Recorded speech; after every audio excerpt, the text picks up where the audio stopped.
ternyata ada perbedaan. Di sini terlihat adalah pendek ya, pendek dan kekar. Jadi pendekar ya, pendek dan kekar. Ini bukan berarti porang itu tidak butuh air, karena istilahnya bisa ditanam di tanah-tanah yang kering.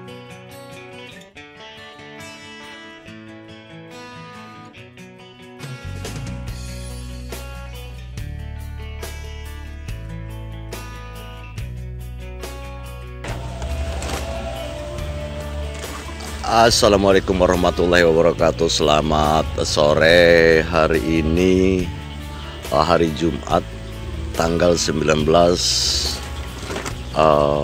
November tahun 2021. Itu masih bersama Brebes Porang Kusno Al Raja, yaitu porang dataran rendah yang posisinya adalah di 27 meter di atas permukaan laut. Oke, untuk sore hari ini kita review masalah pertumbuhan porang yang kita tanam, yaitu sejak bulan Agustus, yaitu sekitar tanggal pertengahan ke sana, pertengahan ke atas ya, berarti dari tanggal 15 ke sana lah. Oke, yaitu kita tanam di sini di tanah sawah yang memang istilahnya kita robah menjadi tanaman porang ya. Jadi artinya tidak ditanami padi lagi. Oke. Untuk tipe yang saya tanam yaitu banyak ragam ya. Yaitu dari umbi yang ukurannya juga dari ada macam-macam ya, seperti gampangnya ada yang seperti 3 kiloan seperti contoh itu ya. Itu adalah 3 kiloan. Ada juga katak jumbo yang isinya cuman 10 per kilo ya, artinya 1 on atau 1 on setengah bahkan ada katak-katak jumbo ya. Seperti sini beragam, dan sebelah sini juga itu, yang sebelah sana banget ya, yang pinggir sana itu adalah dari katak jumbo, yang ini dari umbi. Dan ini juga semua ke sana dari umbi. Kemudian kita lihat yaitu posisi air di sini adalah masih ada tergenang ya. Akan tetapi kalau kita ukur dari sini ke bawah sana, yaitu mungkin ada 30 sentian ya. Jadi ternyata porang itu butuh banget air ya. Bohong kalau memang porang tidak butuh air. Tapi kenapa ketika istilahnya orang bilang bahwa porang itu bisa ditanam di tanah yang tak ada hujan, artinya tidak butuh aliran air. Memang betul, akan tetapi kita tanam di bulan 10 ya. Di bulan 10 sehingga bulan 11 sudah mulai hujan, bulan 12 sudah banyak hujan, bulan 1 sudah sangat banyak hujan, dan bulan 2, kemudian bulan 3 mulai sedikit, bulan 4, bulan 5 dorman ya. Jadi pada dasarnya bukan berarti porang itu tidak butuh air, karena istilahnya bisa ditanam di tanah-tanah yang kering, yang katanya tidak ada pasokan air. Akan tetapi ketika kita tanam di wilayah seperti itu, kita tanamnya adalah bulan 10, yaitu menyongsong hujan. Tetap aja berarti karena membutuhkan air. Oke? Untuk itu, ketika kita tanam di sawah seperti ini, ada genangan air seperti ini, saya rasa ini adalah bagus ya. Ada sih teman-teman yang bilang katanya nanti awas, katanya itu karena ada genangan air, barangkali nanti terlalu diserang jamur dan sebagainya ya. Akan tetapi ketika porang ini tumbuh di atas ini, kemudian akar jatuh ke sini, ngambil air, saya rasa tidak masalah ya. Karena di umbi ini tidak tergenang air seperti ini. Oke, akan tetapi akar itu sampai ke air. Maka dari itu kita berasumsi bahwa mungkin di sini akan lebih baik. Dan kemudian ketika kita melihat seperti ini adalah tanah dari sini ini sudah termasuknya tercampur dengan rumput yang kita babat, kemudian istilahnya dari jerami juga, dan kemudian ketika tanahnya diangkat akan menjadi pasokan pupuk juga. Dan ketika kita ngasih pupuk di sini kena air, air pun tidak langsung turun ke sini, ada seperti ini. Nah, itulah kayaknya keuntungan-keuntungan yang ada di porang lahan sawah ya. Oke, seperti kesana sudah alhamdulillah udah tumbuh sehat ya. Dan ini sudah tunas kedua. Ini sudah tunas kedua dan juga rata-rata sudah banyak tunas kedua. Dan ini hari ini atau sore hari ini adalah turun hujan ya. Untuk itu kita stop dulu, soalnya kamera kita kena air. Soalnya kita nggak beli yang waterproof ya, jadi kita kalau kameranya kena air nanti rusak gitu. Oke, seperti itu aja dulu, nanti kita lanjut setelah hujan reda. Alhamdulillah untuk pertumbuhan yang bibit yang saya ambil dari Malahayu ini cukup bagus ya, jadi rata, kompak, bersamo-samo. Ini juga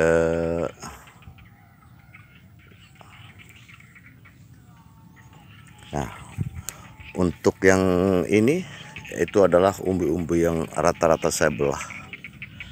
Jadi baru 1-2 muncul, dan yang sudah muncul duluan yaitu sudah saya pangkas. Ternyata banyak sporanya ya, karena memang umbi sudah 3 musim. Saya belah-belah ya, yang ada 3 kilo, ada 2 kilo, ada 2,5, ada 1 kilo. Saya belah menjadi rata-rata 3 on. Ini jadi belum muncul ya, baru 1-2 contoh itu. Itu juga. Dan yang ini adalah yang terakhir kita tanam dari bibit Malahayu itu. Nah, sono juga yang kecil. Dan yang ke sana itu adalah bibit yang asli kita tanam dari area Longkrang waktu itu ya. Baiklah, kita lanjut dari dalam apa itu nama gubuk ya. Ini dari dalam gubuk, maksudnya karena ini sore hujan, kita lanjut dari dalam gubuk saja, dan kemudian kita akan ceritakan ataupun akan paparkan masalah kenyataan yang ada ketika kita nanam di pool tanpa naungan, yaitu di wilayah sawah ya. Jadi ini pool tanpa naungan, tidak ada satu pohon pun yang memang istilahnya menaungi. Lihat ke sana, itu semua tidak ada pohon ya. Artinya ini kita pool tanpa naungan. Ternyata ketika kita sudah tumbuh, porang-porang kita sudah tumbuh, itu adalah semacam itu adalah terjadi perbedaan ketika kita tanam di sini di areal sawah dan yang kita tanam waktu musim kemarin, yaitu yang di daerah Longkrang ya, yang ada juga tanaman pohon-pohon semacam jambu, pisang dan sebagainya. Itu ternyata ada perbedaan. Di sini terlihat adalah pendek ya, pendek dan kekar. Jadi pendekar ya, pendek dan kekar. Ini rata-rata. Soalnya semacam ini kalau di Longkrang itu sudah mungkin 2 meter atau 1,5 meter. Tapi ini hanya 1 meter pun kurang. Ini dan rata-rata ke sana. Itu juga yang di depan itu harusnya memang sudah 2 meter kalau memang ada yang naungan, tapi di situ adalah cuman 1 meteran. Itu adalah dari 3 kiloan ya. Dan macam ini pendek-pendek. Akan tetapi kita kalau melihat yang ini agak tinggi ya, agak langsing.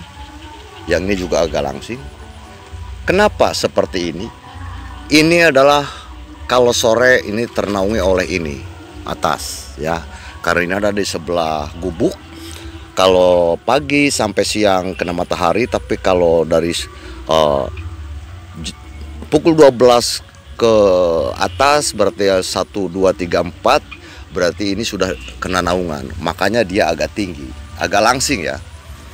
Sementara yang full tanpa naungan itu tipenya pendek ya, pendek tapi kekar. Oke, dan untuk kita berasumsi itu adalah untuk besar dan kecilnya umbi itu tergantung dari pangkal batang. Ketika pangkal batangnya itu lebih besar, maka umbi pun akan lebih besar. Karena apa? Umbi adalah berawal dari batang, pangkal batang. Makanya umbi itu terjadi nanti, umbi baru itu adalah di bawah pangkal batang, di bawah akar, di atas bibit ya. Jadi maka dari itu ketika pangkal batangnya gampangnya 7 cm, maka mungkin penampang umbi kita asumsikan adalah 21 cm. Jika pangkal batang ini adalah cuman 2 cm, maka kalau kita ukur diameter umbi itu adalah 6 cm. Jadi artinya untuk patokan saat kita melihat batang, yaitu untuk umbinya paling tidak adalah penampang umbi ataupun diameter umbi adalah 3 kali pangkal batang. Jadi kalau pangkal batangnya 5 cm, berarti diameter umbi dari pinggir ke pinggir itu adalah 15. Jadi 3 kali pangkal batang. Maka dari itu ketika pangkal batangnya besar, otomatis umbi akan lebih besar. Ketika kita berbicara untuk bibit yang sama-sama besar, contohnya dari 1 kilo dengan 1 kilo. Yang 1 kilo ini adalah seperti gampangnya, batangnya kecil tapi tinggi, yang satunya adalah pendek tapi besar. Maka kita asumsikan untuk umbi lebih besar yang pendek tapi batangnya besar. Karena apa? Umbi terjadi dari pangkal batang, diawali oleh pangkal batang, kemudian melebar keluar seperti itu. Untuk itu maka ketika kita melihat pertumbuhan di tanah sawah yang tanpa naungan ternyata timbul pendek dan kekar, maka dari itu kita lebih semangat ya, karena memang asumsi kita itu seperti itu. Ini contoh. Ini kalau di ada naungan, ini adalah sudah tinggi, ini sudah tinggi tapi batang akan lebih kecil dari ini.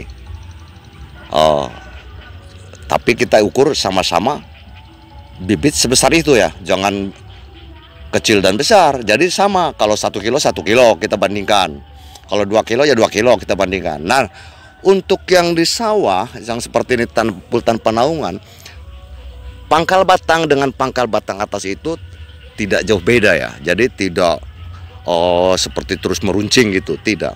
Jadi kelihatan kekar gitu, seperti itu.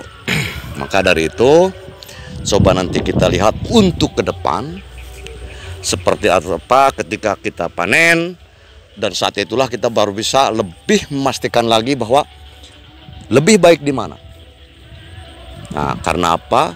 Kita ini di Brebes, daerah panas, dataran rendah, 27 meter di atas permukaan laut, yang suhunya kalau memang siang, walaupun sudah hujan seperti ini masih di angka 30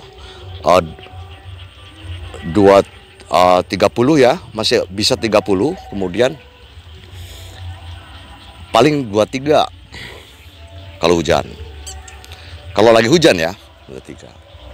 Sementara di dataran tinggi mungkin 23 itu adalah waktu panas ya. Oke. Akan tetapi ketika kita telaah yang musim yang lalu juga, jadi ternyata porang itu adalah sangat butuh matahari untuk melakukan fotosintesis, dan hasilnya adalah pembesaran umbi dan katak. Oke, seperti itu aja dulu untuk saat ini, karena ini hujan ya, terus terang hujan. Ini lihat kita ya, lihat sambil hujan-hujanan pertumbuhannya seperti itu. Kemudian ini waduh doyong ya, doyong, perlu kita perbaiki itu. Oke, seperti itu saja. Mudah-mudahan bisa dipahami. Kemudian kalau memang ada istilah apa itu namanya tidak sependapat ya, silakan di kolom komentar, nanti kita akan siap untuk argumen. Assalamualaikum warahmatullahi wabarakatuh.